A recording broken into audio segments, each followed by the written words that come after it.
Max. Welcome to a PolkaWorld Interview. Thank you. Excited to be here. HIC Capital is really focused on Polkadot.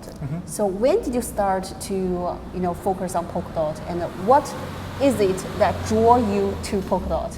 Yeah, sure. So I've personally been in the crypto world since 2015. Started investing with Bitcoin, Ethereum, and then at some point I discovered Polkadot for myself, and I was really intrigued by the technology, simply put.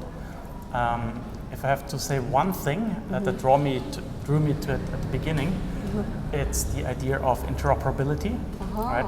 That you're not like stuck in one single ecosystem, but that you're doing, that you're not siloed off from the rest of the crypto world, but that from day one they're trying to build bridges to focus on interoperability with both like the L1s within the Polkadot ecosystem and also sort of the ones beyond. So that's really what excited me first about it. And so I first privately invested, made some good returns, and then at some point we saw the opportunity to actually start a fund around that, which is Harbor Industrial Capital. And we started it in end of 21. So, 2.5 years by now. And since that we've always been focused on the Polkadot ecosystem. Well, but there are all other, interoperability protocols. Why do you choose Polkadot? There are, customers. Yeah, true. I think the main difference between Cosmos and Polkadot is the shared security architecture, right? That you have like the relay chain that anchors all the parachains. You don't really have that in Cosmos. If you're trying to start like a Cosmos-based project, you still have to spin up your own validators, right? And that bootstrapping can be pretty difficult for a lot of projects, especially if they're small, if they're just getting started. By definition, they're going to start off quite centralized because, of course, it's the founding team and a bunch of their buddies running the validators. And then over time, it will decentralize, right? But on Polkadot, if you want to launch a parachain, you bid for an auction, you win the auction, and as soon as you have that, you're like 100% decentralized and secured by the full network of Polkadot. But now everything has already changed. Is because the Polkadot 2.0 is coming, and the parachains will never exist. And Polkadot will transition from the parachain focus to the depth focus. So how do you see this change? Great question. So our fund has been heavily focused on parachain auctions in the past, right? So our strategy is we hold a lot of DOT, and we have supported so far 17 projects in winning a parachain slot, right? So, and in exchange we get like a share of their tokens, right? We would just directly negotiate with the team. We help you win this slot, and we take X amount of your tokens. So that was our traditional business model. Now with the change to core time, this is obviously gonna be turned on its head, but I think it's a really, really positive development for the ecosystem because it reduces the barrier to entry. So these parachain auctions are a great way of allocating resource, but they also have some drawbacks, and the most obvious drawback is that somebody who's just like starting a new project, who wants to tinker around, test something out, like move fast, like try out different, like it's very hard for them to win a parachain slot, right? You need the support of VCs like ourselves by and large to win a parachain slot. Now with core time, you can just come in, try something else, test it. It's really small. At the beginning you have 20 users, right? But you still have like the perfect security of Polkadot. And then if over time you become successful, then with core time, or agile core time it's called, right? You can, in an agile way, scale it up, right? And get the computation resources that you need. This concept is great, but blockchain industry, the trend changes very, very quickly.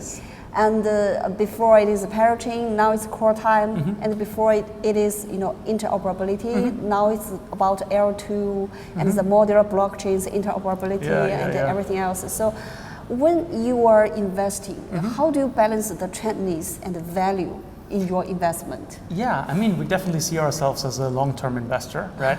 Our fund is like a traditional Cayman fund with a 3-year closed-end structure, right? So we know that none of the investors are going to redeem their money before 3 years. So that gives us as fund managers, a bit of a more long time horizon. I mean, in traditional VC, 3 years is also not that long, right? Like many VC funds in tech, they go like 8 or 10 years. But in right? crypto. But in crypto, 3 years is a long time, right? So it gives us like a bit of a longer time horizon to really like see certain narratives play out. And I'm just not a fan of like hopping from one hype train to the other, right? Okay, now some other NFTs are kind of fancy, or some L2 narratives, right? If you wait for something to become popular and then start like throwing all your money there, you're always you're already too late, right? So we do much more like fundamental research. What does the world really need, right? And security and interoperability, they're pretty strong arguments, in my opinion. That's something we're always going to need. So now that the market for Polkadot is relatively low to its all-time high, that's like, in my opinion, a great time to come in, right? Because there is like so much upside in Polkadot and the ecosystem, because there's a bit of a mispricing, right? The tech is really strong, really amazing. In my opinion, it's by far the best of any crypto ecosystem, and the price is relatively depressed, right, compared to Solana, let's say. And that's what, for a VC fund, right, with a long-term time horizon, creates a perfect entry opportunity. Okay, so which areas within the Polkadot ecosystem are you focusing on? Yeah, sure. So it's been a lot of like infrastructure in the past. So think of things like decentralized storage, computation networks, wallets, RPC nodes, scaling solution, privacy solutions, like KYC, AML, exchanges, obviously, NFT standards, like this kind of stuff, right? All of this together I would call infrastructure, right? And these are things that you need to build like almost any application, right? If you have like an end user application, you will draw upon like multiple, pieces of infrastructure, right? So in the tradition, like over the last 2-3 years, we've really been heavily focused on this, right? The infrastructure, like the things that are not necessarily visible so much to the end user, but that are still getting used and therefore have a value. So you focus on the infrastructure a lot, and you value the long term. So when you are deciding to invest a project, so what's the most factors you will consider? Yeah, I mean, ultimately it's all about the team, right? Because we're like an early stage investor, right? When we've done, the parachain auctions, right, where we put down a lot of DOT, right, have the opportunity cost, and then get like their tokens in return. This is usually done at a seed or pre-seed valuation, right? So that's pretty early on. Like, this is when projects haven't really established themselves on the market, right? They have a few, but maybe very few or no like paying customers. So it's like, oftentimes too early to look at some of the fundamental metrics that you could apply at a later stage, right? At the Series A, for example. This is like a kind of a pre-seed valuation process. So first and foremost is, in my opinion, the founding team, right? The founder. We meet everyone like in person. We talk to them in person. We know them, right? We build a relationship. It really depends if, we feel that this guy or this girl has like the ability to pull it off. So, that's kind of you invest at this early stage, you always invest in people, and that's not going to change. What kind of characters in a person that can appealing to you? Yeah, I mean, can gain your trust. So, I mean, since we're a Polkadot fund, I of course like if they share the values of the Polkadot ecosystem and if they're committed to the ecosystem.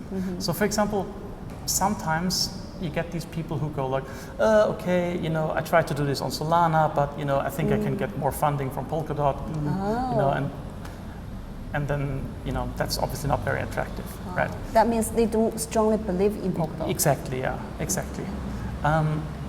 Usually, like, I like the founders who are coming to Polkadot because they strongly believe in the technology and because they can build stuff that you cannot build anywhere else, right? So, you know, if you build like another NFT game or something, right? Okay, great, right? Or like a meme coin, or, you know, no judgments here, right?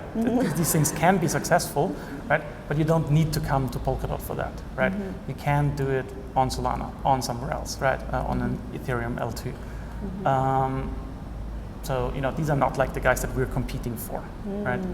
But there are so many other amazing things that you can do on Polkadot that you cannot do anywhere else because of the technical constraints. And then if you see like these kind of guys coming to Polkadot and they know like, okay, we want to build this and we only want to build it here because we know that's the best place to scale it up, to, you know, work with other parachains, to use XCM like in a way that it hasn't been used before, right? Then that's obviously something that's really attractive. Can you name some of the early projects you are engaging in? So, yeah, I mean, I don't want to name any names just simply because it's a bit unfair to others that I can't name. So we're currently having, I think, 23 portfolio projects. So they're all like, you would know them, right? They're all like the main parachains, right? So, you know, we've been supporting them since the beginning. And now also some of the more recent ones. I think the most recent investments we made, I'll just mention that because of the recency bias, is Mythical Games, right? Who are in the process of becoming a Polkadot parachain with their Mythos chain. So we invested in their bridge round. It's maybe a bit of an atypical investment for us, right? Because it's already a much more mature company. But we really like their commitment to the Polkadot ecosystem, and that's why we ended up investing there. But like others, you know, we came in at a much earlier stage. You know, as an investor, what do you think is your biggest way to help out the project? So the obvious answer is, of course, with the funding, right? That's what most people are coming for, and that's absolutely fair, right? But the other thing I would say is, you know, once you're kind of in the network, once you're a portfolio company of Harbor Industrial Capital, then we, of course, have every interest to make sure that you succeed, right? And we do that in whichever way we can support, right? The most obvious way we can support is through introductions, right? Introductions to, for example, you know, exchanges for listings, market makers for providing liquidity, for, you know, sort of marketing and media engagements. Like we're inviting people, so we're actually very heavily involved in the Web3 festival right here in Hong Kong at the moment. And so we're inviting a bunch of our portfolio companies to Hong Kong, right, to come there and, you know, be part of the Polkadot booth, you know, we're organizing a fireside chat where we're getting them in front of other investors, right? So this is, you know, this kind of being part of the Harbor Industrial Network, you know, it's ultimately, it's like, you know, you're getting more connections, that's it, right? And, you know, when we come early, right, in the seed, pre-seed round, obviously we want them to raise like a Series A, right? Maybe a Series B in the future, right? So we will do everything that we can to introduce those projects that we already invested in, that we believe in, to other investors, right? For the subsequent rounds, because it's in our best interest, but also in theirs. Great. And let's talk about the Hong Kong Web3 Festival. You've lived in Hong Kong for more than 10 years. And these 2 years, there's a significant change because Hong Kong welcomes the digital currency trading. Can you see the difference, you know, between, you know, before and now?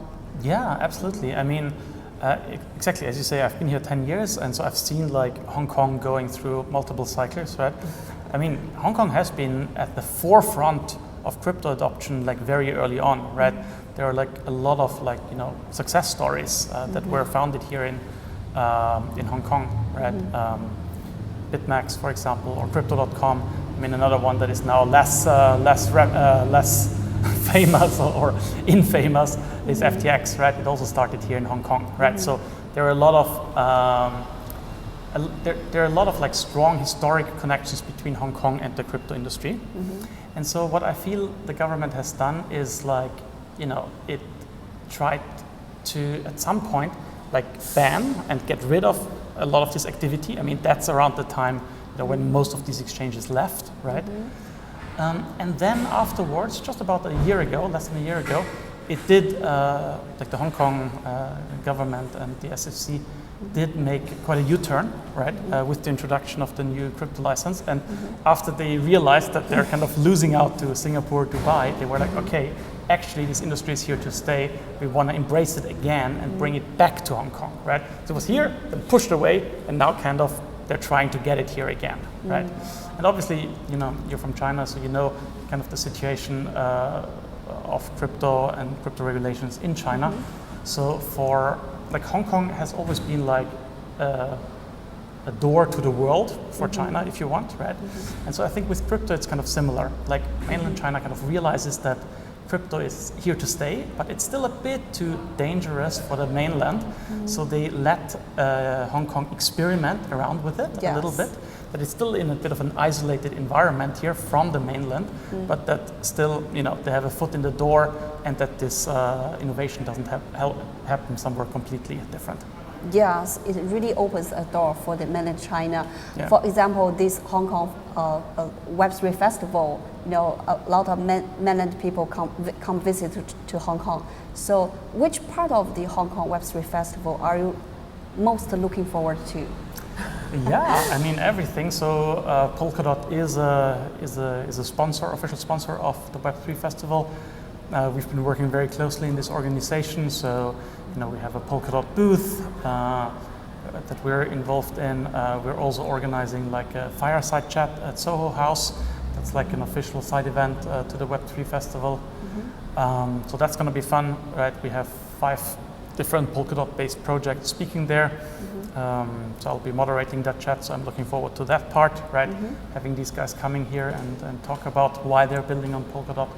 And we also have like an investor dinner coming up next week where, you know, some of the very large, significant investors in the Polkadot ecosystem are coming together.